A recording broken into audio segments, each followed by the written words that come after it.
नमस्कार साथियों, आपका BNK24 यूट्यूब चैनल पर बहुत बहुत स्वागत है।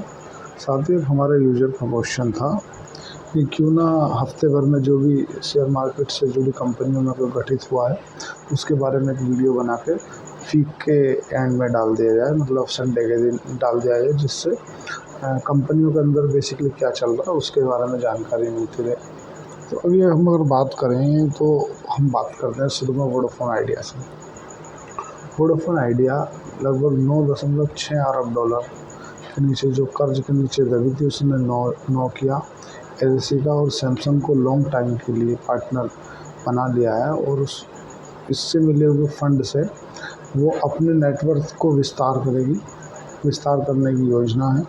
और अभी मैनेजमेंट ने कॉल में इन्वेस्टरों के साथ कॉल में बताया कि उनकी सरकार से बात चल रही है और सरकार उनके 17,000 करोड़ रुपए जैसे को डेट को इक्विटी में कन्वर्ट कर देगी और लगभग 43,000 करोड़ रुपया जो है वो 2027 में उनके पास में देनदारी है, क्योंकि 2027 तक का उनको सुप्रीम कोर्ट ने आदेश दिया था कि आपको 2027 से पैसा देना है। ऐसा वोडाफोन आइडिया ने बताया है कि हमें 2027 से पैसा देना, जो 43,000 करोड़ रुपया अतिरिक्त जाएगा। 70,000 करोड़ रुपये जो इनका AGR बकाया है, उसमें से 43,000 करोड़ रुपये जो है वो इनको 2027 से देना है। अभी इन्होंने सैमसंग को लॉन्ग टाइम के लिए पार्टनर बना लिया है। उससे एक फ़ायदा मिलेगा इनको कि जो पार्टनरशिप से जो पैसा आएगा उसको लॉन्ग टाइम में इक्विपमेंट वगैरह और यूज़र बेस बढ़ाने के लिए और 5G नेटवर्क का विस्तार करने के लिए उस पैसे को ये यूज़ करेंगे। और हो सकता है 10-15 महीने बाद इनको फिर से टैरिफ हाई करना पड़ जाए, ये हो सकता है।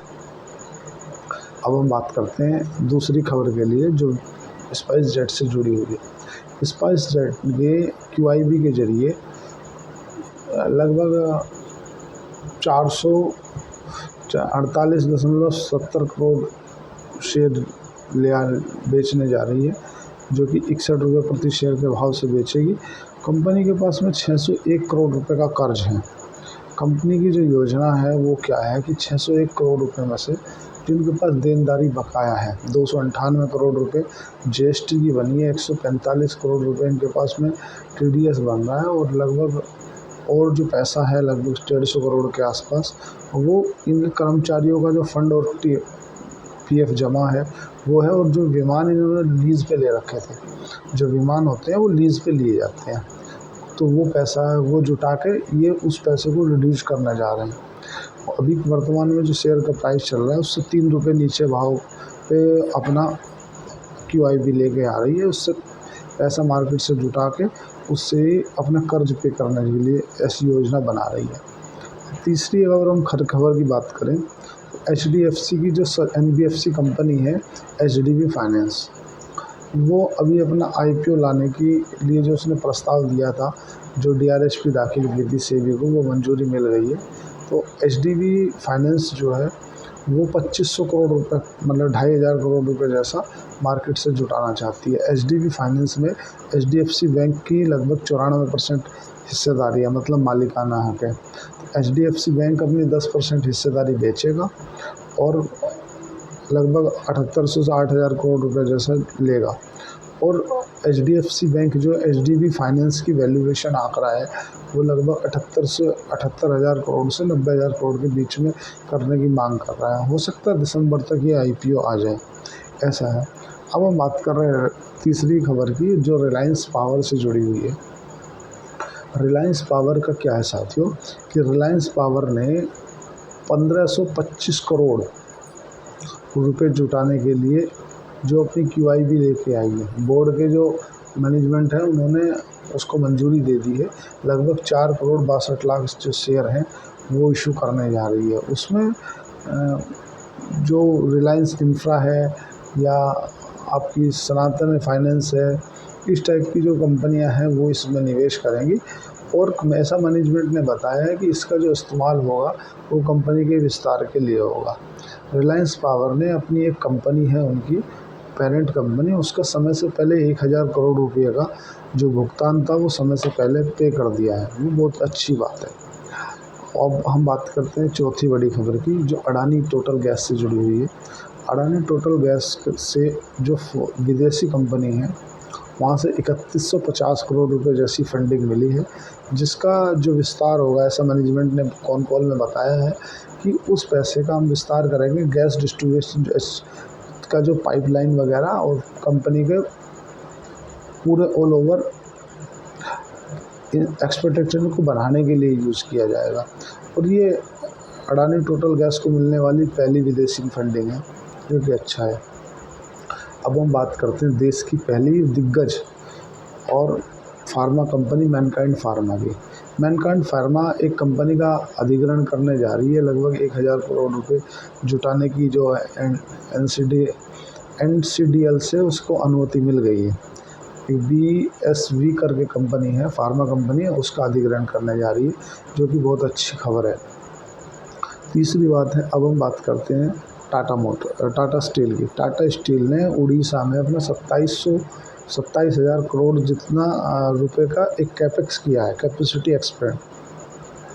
उससे हुआ क्या कि जो कंपनी के पास में, टाटा स्टील के पास में 3 मेट्रिक टन की जो कैपेसिटी थी, वो बढ़ के हो गई है 8 मेट्रिक टन। वर्तमान में जो टाटा स्टील के पास में है, वो उड़ीसा में लगभग 14 मेट्रिक टन की कैपेसिटी की क्षमता हो गई है, जो कि बहुत अच्छा है। अब हम बात करते हैं पांचवी खबर के लिए, जो एक एस्ट्राजेनेका एक फार्मास्यूटिकल कंपनी है, उसको एक दुर्लभ सॉल्यूशन करके एक सिरप है, उसको फार्मा के लिए परमिशन मिल गई है, जो कि कैंसर से पीड़ित व्यक्तियों के लिए काम में आती है। वो कंपनी के लिए बहुत पॉजिटिव खबर है। अब हम अगली खबर की ओर बढ़ते हैं। अगली खबर है FSL फॉक्सो सॉल्यूशन। एक कंपनी ने, यूके की कंपनी है एसएनएस, उसकी 100% हिस्सेदारी को एक्वायर कर लिया है, जो कंपनी के लिए बहुत पॉजिटिव खबर है। अब थोड़ा सा नेगेटिव के लिए पढ़ते हैं। एक इजी माई ट्रैप करके एक ऐप है, इजी माई ट्रैप एक कंपनी है, उसके प्रमोटर ने अपना 14% हिस्सा बेच दिया है 922 करोड़ रुपया में। अब उससे हुआ क्या कि जो निशांत पट्टी हैं, जिन्होंने अपना हिस्सा बेचा, उनकी हिस्सेदारी अब 28% से घट के 14% रह जाएगी। और जो उसी कंपनी के दूसरे प्रमोटर हैं, रिकांत पट्टी, उनकी हिस्सेदारी कंपनी में 25% है। और जो अगले प्रमोटर हैं प्रशांत पट्टी, उनकी 10% हिस्सेदारी है। ऐसे करके कंपनी में वर्तमान में एक प्रमोटर ने हिस्सा बेचा है, उसका नेगेटिव हमें शेयर पे मिला कि शेयर का रेट गिर के बंद हुआ। अब हम अगली खबर की ओर देखते हैं। तो अगली खबर क्या है साथियों, जो MCX है, जो लोग कम्युनिटी में काम करते हैं वो समझ पाएंगे। जो MCX है, गवर्नमेंट ने उस पर एक फ़िक्स चार्ज लगाने के लिए घोषणा की है, जो 1 अक्टूबर से लागू हो जाएगा। सभी 1 लाख रुपए की ट्रेडिंग पे 2% जैसा फिक्स चार्ज लग जाएगा। सेबी की ऐसी मंशा है कि इससे पारदर्शिता बढ़ेगी। मतलब ऐसा सेबी का कहना है कि पहले होता क्या था कि आपकी वैल्यू के ऊपर आपको चार्ज लगता था, लेकिन अब फिक्स चार्ज हो गया है। वो कहीं ना कहीं उससे पारदर्शिता बढ़ेगी, जो कि बहुत अच्छा है। अब हम बात करते हैं अगली खबर की। अगली खबर है साथियों IDFC बैंक से और IDFC फर्स्ट बैंक से जुड़ी हुई। IDFC लिमिटेड और IDFC फर्स्ट बैंक का मर्जर होने जा रहा है। तो साथियों 17 मई 2024 को जो शेयर धारक हैं उनसे अनुमति मिल गई है, उससे मंजूरी मिल गई है। अब जिसके पास में भी IDFC लिमिटेड के शेयर हैं, उसको IDFC फर्स्ट बैंक के 155 शेयर मिल जाएंगे, अलर्ट हो जाएंगे। मतलब ये कंपनी के लिए थोड़ा सा पॉजिटिव खबर है। अब हम बात करते हैं अगली खबर की। अगली खबर क्या है साथियों, कि जो पॉलिसी बाजार है, उसकी जो पेरेंट कंपनी है PB फिनटेक, वो एक नए बिजनेस में उतरने जा रही है। नया बिजनेस क्या है, अगर हम एक रिपोर्ट की माने तो वो हेल्थ केयर सेक्टर में उतरना चाहती है और हेल्थ इंश्योरेंस में उतरने की उसकी मंशा है। जो कंपनी के CMD है ना, आशीष दहिया, उन्होंने बताया है कि कंपनी अगर क्लेम सेटलमेंट रेशियो को बढ़ा दे, जल्दी किसी को क्लेम मिलने लग जाए, तो ऐसा हो सकता है कि जो हेल्थ इंश्योरेंस लेने वालों की है वो तादाद बढ़ जाएगी। अब हम थोड़ा सा और अगली खबर की ओर बढ़ते हैं। अगली खबर क्या है साथियों कि जो फ्यूचर माइक्रो फाइनेंस बैंक है उसने एक सेबी को अभी अपनी रिपोर्ट सौंपी है एनएससी में। उसने दिया है कि हमें लगभग 500 से 600 करोड़ रुपया का एनपीए हो गया है। लगभग एनपीओ इन द सेंस कि नॉन परफॉर्मेंस एसेट, मतलब वो पैसा हमने दिया और वो वापस नहीं आया। तो साथियों जैसे कि हमने फ्यूचर माइक्रो फाइनेंस पे 1-2 बार वीडियो बनाई है कि जब पिछले साल दिसंबर में इनके प्रमोटरों ने अपनी हिस्सेदारी बेची थी तभी हम बोल दिए थे कि कोई ना कोई गड़बड़ है, क्योंकि प्रमोटर को ये सब चीज़ें पहले से ज्ञात होती हैं कि कछु तो है।